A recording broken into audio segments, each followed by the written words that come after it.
Diddy. Very weird what happened, but nobody is surprised. You know, I talked about this a few months ago, saying he's going to be the next O.J. Simpson 2.0. Nothing's going to happen to him. I love you, man. Bye. I got my MTV out. Savage! I'm a savage! Oh! I'm a savage! Whatever I want, I'm going to get! Whatever I want, I have to get! The verdict dropped like a bombshell. After months of headlines, endless speculation, leaks, and court drama, the jury delivered the words that no one expected: not guilty. The courtroom froze, reporters scrambled to type, the audience gasped, and for Patrick Bet David, watching from afar, the reaction wasn't shock, it was rage. Because to him, this wasn't justice. It was a slap in the face to every victim, every witness, and every piece of evidence that had been dragged into the light. You know, Diddy bought his son a Bentley. Maybe, you know, he could buy you one also while you're out. He got me a Lamborghini. Well, that's nice. I haven't gotten it yet, though. Yeah, I know. When is that coming, that Lamborghini? We talked about this last time. He had the Lamborghini for a day or two, and he had access to the house, and he knows better than to be talking about the things that he does with Big Brother Puff on national television. Oh, apparently not. Something. Patrick Bet David has built his brand on calling things as they are. He doesn't sugarcoat. He doesn't hide behind polished media spin. And when the news broke that Diddy had been acquitted, he didn't hold back. To Patrick, this wasn't about one man's trial. It was about the way power and influence bend the system until truth becomes irrelevant. He saw the decision as proof that celebrity, wealth, and connections can outweigh accountability, and he was furious. In his eyes, the trial was never just about Diddy. It was about a pattern that had been whispered about in the entertainment industry for decades. Allegations, lawsuits, disturbing footage, and countless stories had piled up, all pointing in the same direction. Yet when it came down to it, the jury returned a verdict that let Diddy walk free. Patrick called it exactly what he thought it was: a disgrace. He reminded his audience of the timeline, the way the case unfolded. Prosecutors brought serious charges, witnesses risked their reputations to testify, investigators unearthed footage, photos, and old interviews that showed Diddy's questionable behavior. The public saw Justin Bieber at 15 in awkward encounters with Diddy. They saw Cassie Ventura's lawsuit spark a chain reaction of testimonies. They heard about private jets, mansion parties, and the control that Diddy allegedly exercised over the people around him. Yet, after all that, the jury still said not guilty. You think that Diddy's the only person doing stuff like this?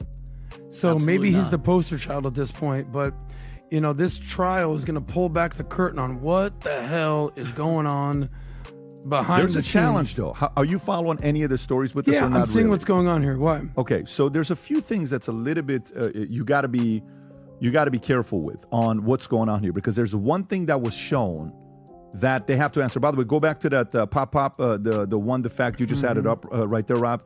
So Diddy was asked what Cassie called her grandfather, then made her call him by that name. Testimony, Pop. So Patrick pointed out the obvious. This wasn't a case loss because of weak evidence. This was a case loss because Diddy had the resources to hire the best attorneys money could buy. He had teams of strategists, PR professionals, and lobbyists all working to protect his image. To Patrick, the trial felt like a battle between truth and influence won. The anger in Patrick's voice grew sharper as he spoke about the message this verdict sends. If someone with Diddy's reputation, surrounded by so many allegations, can walk away clean, what hope does anyone else have?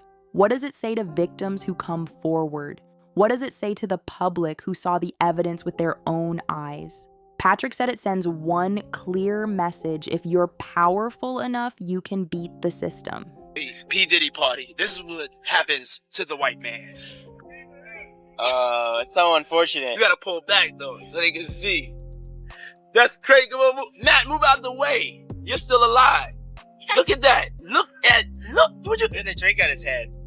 And that's James from Simeon Mobile Disco. He is a actual DJs aren't supposed to pass out, but when they come to one of my parties, this is what happens to them. He reminded viewers of past cases where other celebrities seemed untouchable until the very end, but even then there were cracks, consequences, and accountability. With Diddy, the acquittal felt like a complete erasure of every disturbing story that had emerged. Patrick described it as if years of warnings and testimony were tossed aside in favor of maintaining a star's legacy. He wasn't just disappointed, he was enraged. Patrick tore into the media as well. For years, he said, outlets turned a blind eye to Diddy's behavior. They laughed off interviews where Justin Bieber looked uncomfortable. They praised Diddy's parties as glamorous instead of questioning what went on inside. They celebrated his wealth, his status, and his empire, while ignoring the darker stories bubbling beneath the surface. And now, after the verdict, those same outlets were scrambling to spin the story as a victory for Diddy, a comeback, a chance for redemption. Patrick didn't buy it. What up? How you listening? Do not entertain none of this nonsense and nothing over the phone. Alright. I'm gonna need you to get rid of all the leftover pizza boxes.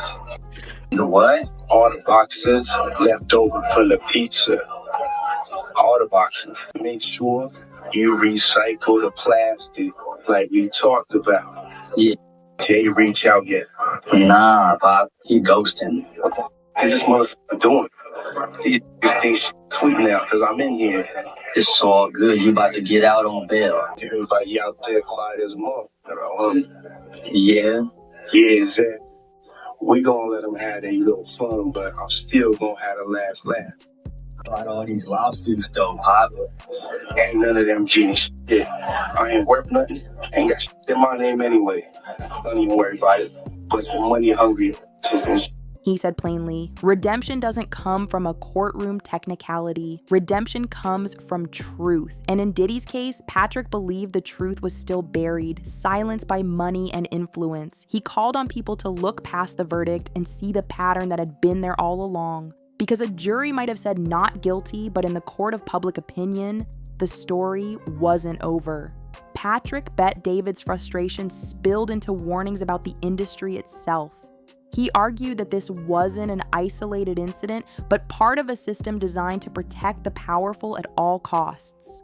He said Hollywood had built a fortress around its biggest names, shielding them from accountability until it was almost impossible to hold them responsible. Diddy's acquittal, Patrick argued, was the clearest sign yet that the fortress was still standing strong. He described how Diddy's empire had been shaken in recent years. Lawsuits, leaked footage, and investigations had painted a picture of a man whose lifestyle was built on control and intimidation. Witness after witness spoke of shady deals, manipulative tactics, and suspicious behavior.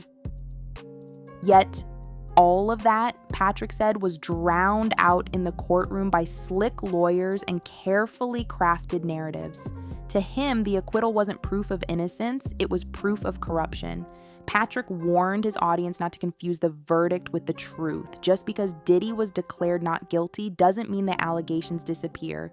He compared it to putting a bandage over a wound without treating the infection. The problem is still there. The pain is still real. The system just chose to ignore it. What's going on with you guys? Are you working together? I'm not. I mean, I think that we've become friends in a strange way, you know. Like Robin Big. Yeah. It's like exactly. I'm big and you're Robin. Yeah. No, I mean, to a lot of us, he's like a little brother. You know what I'm saying? He's not afraid to call and ask for advice. He's somebody that, in the industry-wise, the record industry is a strong family, and he's somebody that, you know, we definitely have our arms around, and we want to protect him because he's such genuinely a nice person besides his talent. You know what I'm saying? He's one of the greatest kids that you could ever know. One of his most passionate rants, Patrick spoke directly to young artists entering the industry. He said Bieber's story should have been enough to raise alarms years ago. A teenager thrown into the spotlight suddenly under Diddy's wing, awkward interviews, strange encounters, and nights at parties no teenager should have attended. Patrick said the warning signs were screaming, yet everyone ignored them. And now, with this verdict, the industry was sending a message that those warning signs still don't matter. He pointed out that Diddy's closest allies were already trying to spin the narrative. They were celebrating the acquittal as proof of his innocence, while quietly distancing themselves from the controversies that made headlines. Patrick said it was hypocrisy at its finest. These same people who cheered him on at his height are now pretending they never saw the red flags. I moved to New York City, and I lived with Sean Puffy Combs for a year. That's the crazy thing. Now, that was L.A. Reid's idea, right? We're sending you New over York to City. something called Puffy Flavor Camp. There you go. To learn Flavor Camp. Yeah, Flavor that's what it Camp. was called. And you're going to go to Puff Daddy's. He's going In the 90s, do you understand what that's like? Puffy's place was like just filled with chicks and orgying like nonstop, right? Check this out, yo. Justin, you ever seen the movie 48 Hours? Right now, he's having 48 hours with Diddy, him and his boy. They're having the times of their lives, like you know, where we hanging out and what we doing.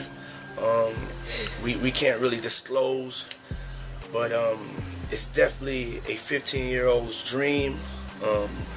You know, I have been given custody of him. You know, he signed to Usher. I'm signed to Usher. I had legal guardianship of Usher when you know he did his first album. I did Usher's first album.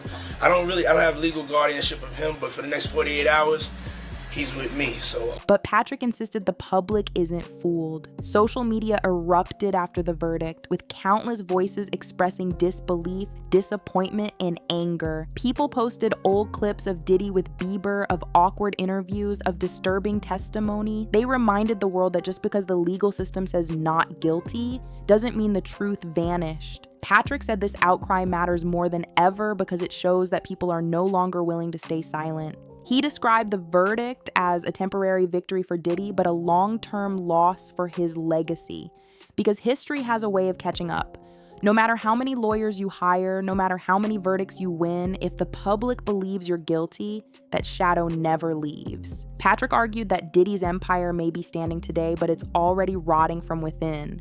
The fury Patrick displayed wasn't just personal, it was moral. He said every time someone powerful escapes accountability, it weakens the entire system. It discourages victims from speaking out. It teaches the public that money is stronger than justice, and it ensures that the cycle continues over and over again. To Patrick, Diddy's verdict wasn't just one man escaping charges. It was a signal that the system itself needs to be rebuilt. He painted a grim picture of what comes next. Diddy might be celebrating today, but lawsuits are still active, investigations are still ongoing, former allies are still turning their backs, and the public is still watching louder than ever.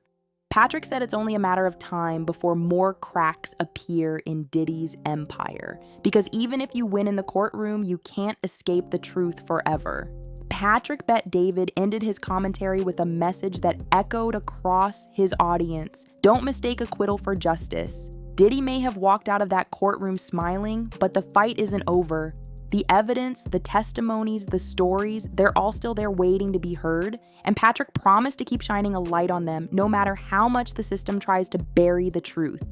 For him, the verdict wasn't the end of the story, it was the beginning of a bigger fight. A fight to expose corruption, to protect the vulnerable, and to finally hold the powerful accountable. And in that fight, Patrick made it clear. Diddy might have won this round, but the war for truth has just begun.